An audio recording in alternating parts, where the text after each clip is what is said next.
welcome back to the World Society. Glad to have you here. I'm Sumaya. Today we're going to talk about the greatest Disney Channel cartoon of all time, Phineas and Ferb. Gravity Falls fans, you can go and suck it. I don't mean to shit on Gravity Falls. It's a great show, but comparably to Phineas and Ferb, they don't sing. They also have inventions, but do they build them over the summer? Oh, they actually do. To say that I love Phineas and Ferb might be an understatement. I loved it watching it as a child, and when the Disney Plus arrived in Sweden back in 2020, the only thing good that happened in 2020 was paying a big corporation money so I could watch one of my childhood favorite shows. Today I'm gonna mush book content and my love for the show together. I'm gonna recommend books to 5 characters on the show based on who they are and how they can become better people, or they just help them out. I don't know. Basically, if one of the characters were asking me for a book recommendation and I was like one of their friends, these are the books that I would recommend to them. Huge disclaimer though, the way that I view the characters might be different to the way you see them. That's okay. I'm aware that they're fictional, they're not real, but I just want to gush about my favorite characters and kind of procrastinating from studying from an exam that I have tomorrow morning, so just let me live. Hi friends, I realized now that I never summarized the show. I just assumed you would know what the show was, but let me summarize now. Phineas and Ferb invent, scheme, and stay one step ahead of their bratty sister. Meanwhile, their pet platypus plots against evil Dr. Doofenshmirtz. Meanwhile, their elder sister is obsessed with busting her brothers for all the inventions to her mom once and for all. That summary is from IMDb. I didn't know how to summarize the show on my own. Plagiarism. But I would like to add that the show is also about friendship, the importance of it, and how to cultivate it, maybe. But also the carefree, adventure-filled days that your summer or the holidays used to be, when you didn't have to worry about jobs and exams. Anyway, the show holds a really special place in my heart, so let's go to the book recommendations. Isabella and Baljeet won their battles, so who am I gonna battle? Okay, at least I'm evenly matched.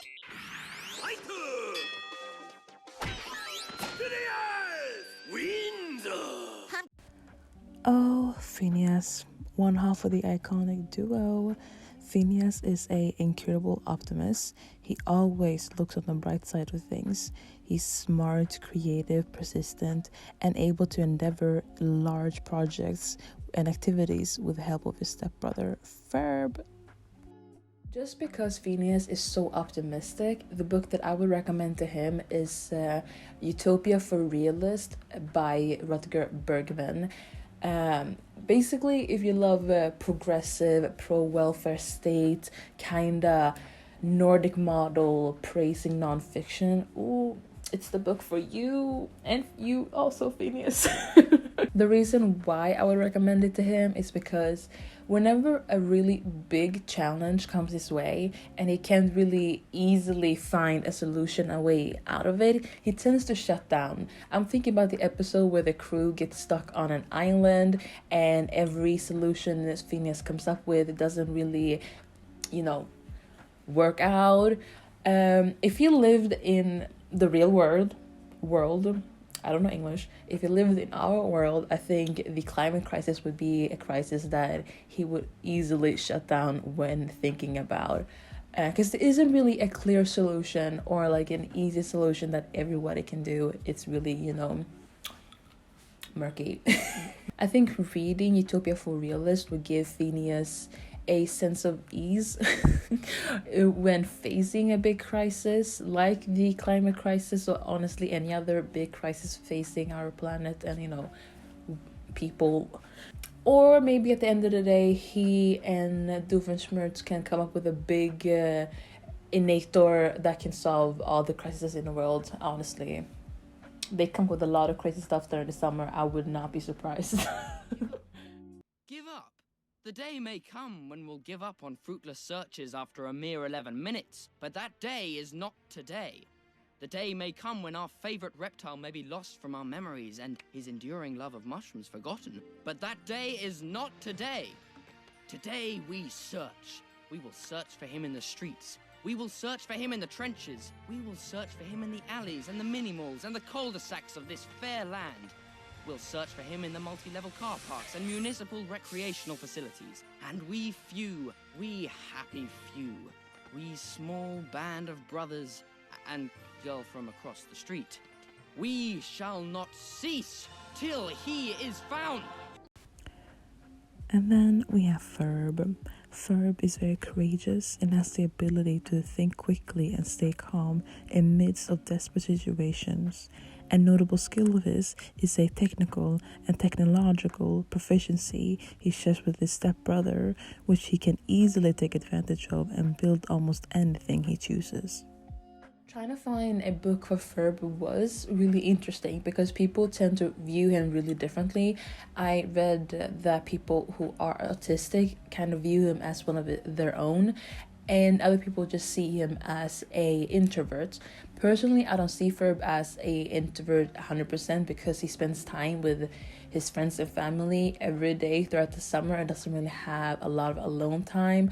And importantly enough, he doesn't seem to hate it. He seems to love spending time with his friends every day of the summer, coming up with like cool inventions. Anyway, however, outside of his friends and family, I think his quiet demeanor might make people underestimate him, and for that reason I would recommend Quiet by Suzanne Cain to him. In Quiet, Suzanne Cain examines how extroverted people became the cultural ideal in America. I know Ferb is British.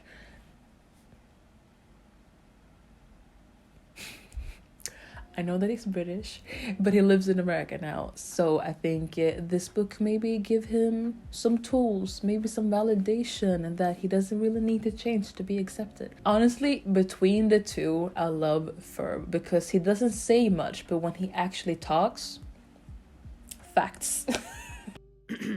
So, how about that airline food? Probably not a good idea. The whole thing's structurally unsound. Look out! Ah! Holly is one of the fireside girls in Danville, Troop 46231. We don't know much about her, but we can gather through her appearances that she's really brave, resourceful, and is always there to give a helping hand, and I suppose loves to sing and dance. Now we get to Holly, my honestly new favorite character. I didn't really notice her when I was a child, mainly because she gets more into the show towards the end of the show, and by then my mom stopped paying for Disney Channel, so yeah. But I know I'm gonna be reading myself into her character now. I'm aware of it, please let me be. But the book that I would give to Holly would be, it's actually right here. Oh god, I'm gonna ruin this pretty setup now, but I'll put it back later. I would recommend Eloquent Rage by Brittney Cooper. Oh my goodness. In this book, Brittney Cooper really examines how anger can be a really powerful source for fighting for change, and how anger can be really portrayed as something ugly when it's, the anger of a black woman. There's a scene where we see Holly as a teenager, and I was just thinking about how I would have loved to read this book when I was a teenager, and it's a very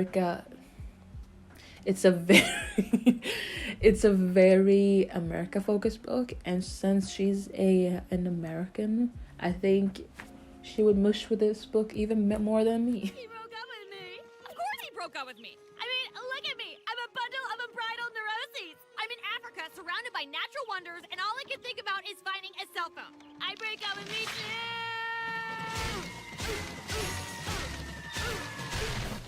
Even the tree broke up with me. Candice is the 15-year-old sister to Phineas Flynn and Ferb Fletcher, also the oldest child in the Flynn Fletcher household. She spends a large portion of her time striving but never succeeding to getting her brothers in trouble for the things they do every day. And now we get to Candice. Honestly, a character that I hated before, but now strangely relate to. Let's examine that in my next therapist meeting. Anyway, the book that I would recommend to Candice would be Everyday Sexism by Laura Bates. For multiple reasons. Everyday Sexism was a project that Laura Bates had where she collected stories of women and the everyday sexism that they face, and then later made that a book. And we know that Candice grows up to become a lawyer. And in the book, Laura Bates talks a lot about the sexism in academia, and there were some stories of lawyers in the book. I'm not sure, it's been a while since I read it. But I think reading it might be validating for her. I was gonna start talking about sexism that Candice was gonna face. And it's getting to me that she's a cartoon. Not just a fictional character, she's a cartoon, Sumaya. Anyway, I'm gonna roll with it. Candice is gonna grow up and she's gonna face a lot of sexism because, patriarchy. But I think reading a book like this would give her not just validation that she's not alone. Also, think about the amazing ally Candice would be. The dedication, the focus that she has to bust her brothers can be amazing when it's put to good use. Nice to meet you, Karl. Come and join us in the fun. Sir, I've gained their trust. Lastly, we come to Karl, the intern and cameraman for Major Monogram. He's a very hard-working, very loyal intern for Major Monogram and works for OWCA for college credit. Now we get to Karl, the character that makes me incredibly sad. Because I think he's gonna be like me in a couple of years. Anyway, the book that I would recommend to Karl would be Refusal of Work by David Frayne. In it, David Frayne really discusses how paid work is really central in a capitalist society, and how today's really work-centered world it's becoming really hostile to human community and human autonomy. And I think reading it would make Karl quit working for a Major Monogram. Oh, Major Monogram, another character that I really dislike after watching the show. I mean, ooh, girl. Can we talk about how Karl does the IT work? He does the administration work. He fixes things when they break down. He does everything, but doesn't get paid at all.